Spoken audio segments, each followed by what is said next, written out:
اعوذ باللہ من الشیطان الرجیم بسم اللہ الرحمن الرحیم السلام علیکم ورحمۃ اللہ وبرکاتہ۔ اللہ کے پاک اور ببرکت نام کے ساتھ جو بے انتہا مہربان نہایت رحم فرمانے والا ہے۔ آج ایک چھوٹا سا واقعہ میں آپ کو سناتی ہوں۔ اچھا، واقعہ کچھ یوں ہے، صرف کھاتا ہوں پیتا ہوں لیکن روزے سے ہوں۔ بات سوچیے گا، کھاتا بھی ہوں پیتا بھی ہوں لیکن ہوں میں روزے سے۔ واقعہ کچھ یوں ہے، کچھ نوجوانوں نے دیکھا کہ ایک بوڑھے جو چچا جی ہیں وہ چپکے سے کچھ کھانے میں مشغول ہیں، کبھی کچھ کھاتے ہیں کبھی پیتے ہیں۔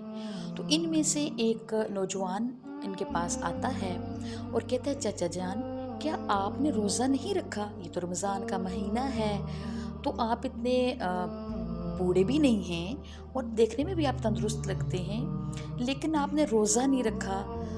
تو بوڑھے انکل نے جواب دیا، کیوں نہیں بیٹا، میں نے تو روزہ رکھا ہے، میں روزے سے ہوں، صرف کھانا کھاتا ہوں اور پانی ہی تو پیتا ہوں لیکن ہوں میں روزے سے۔ اب وہ نوجوان ہنس پڑے، بولے، کیا ایسا بھی ہو سکتا ہے کہ انسان کھائے بھی اور پیے بھی اور اس کا روزہ بھی ہو؟ یہ کیا بات ہے؟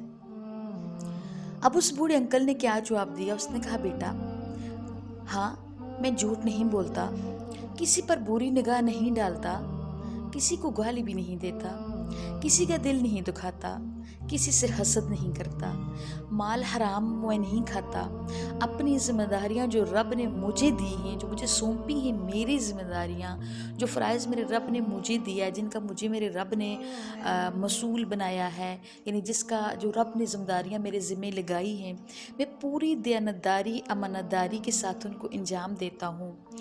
لیکن چونکہ کچھ کھاتا پیتا ہوں اس لیے مجھے شدید ایک بیماری لائق ہے، اس لیے میں اپنے معدے کو زیادہ دیر تک بھوکا نہیں رکھ سکتا۔ پھر اس بوڑھے آدمی نے ان نوجوانوں سے پوچھا، کیا آپ بھی روزے دار ہیں؟ ان میں سے ایک جو نوجوان تھا اس نے اپنا سر جھکایا اور آہستگی سے بولا، نہیں بابا، ہم نے تو صرف کھانا پینا چھوڑا ہے۔ بات کتنی اہم ہے کہ اس نے کہا کہ میں اپنے سارے فرائض ادا کرتا ہوں لیکن بیماری ہے جس کی وجہ سے روزہ نہیں رکھ سکتا۔ جب اس سے پوچھا کہ آپ بھی روزے سے ہو تو انہوں نے کہا، ہم سر جھکا کر کیا بولے کہ ہم نے تو صرف کھانا پینا چھوڑا ہے۔ بہت اہم بات ہے، اس کو سوچیے گا ضرور۔ یعنی ہم رمضان میں ہماری سیم روٹین وائز ہمارے سیم کام ہو رہے ہوتے ہیں، ہمارا زیادہ ٹائم جو ہوتا ہے وہ کن چیزوں میں لگ جاتا ہے، یہ میں نے اور آپ نے خود سوچنا ہے۔ اللہ تعالیٰ ہمیں قبولیت والے اعمال کرنے کی توفیق عطا فرمائے۔ آپ شب رات کا یا لیلۃ القدر کا کیوں انتظار کرتے ہیں؟ آپ کا رمضان کا ہر دن جو ہے وہ لیلۃ القدر والا ہی تو دن ہے، قدر والی راتیں ہیں، قدر والے دن ہیں، برکت والی راتیں ہیں، رحمت والے دن ہیں۔ سمیٹ لیں، ہمیں سمیٹ لینا چاہیے جو کچھ ہم سمیٹ سکیں، مانگ لینا چاہیے اللہ سے جو کچھ مانگ سکیں۔ اب اپنے ذہن میں ایک لسٹ تیار کریں، ہم نے یہ بھی اللہ سے لینا ہے، ہم نے یہ بھی اللہ سے لینا ہے، ہمیں یہ بھی مانگنا ہے۔ سب سے بڑھ کر ہم نے اللہ سے اللہ کا قرب مانگنا ہے، اللہ کی رضا مانگنی ہے۔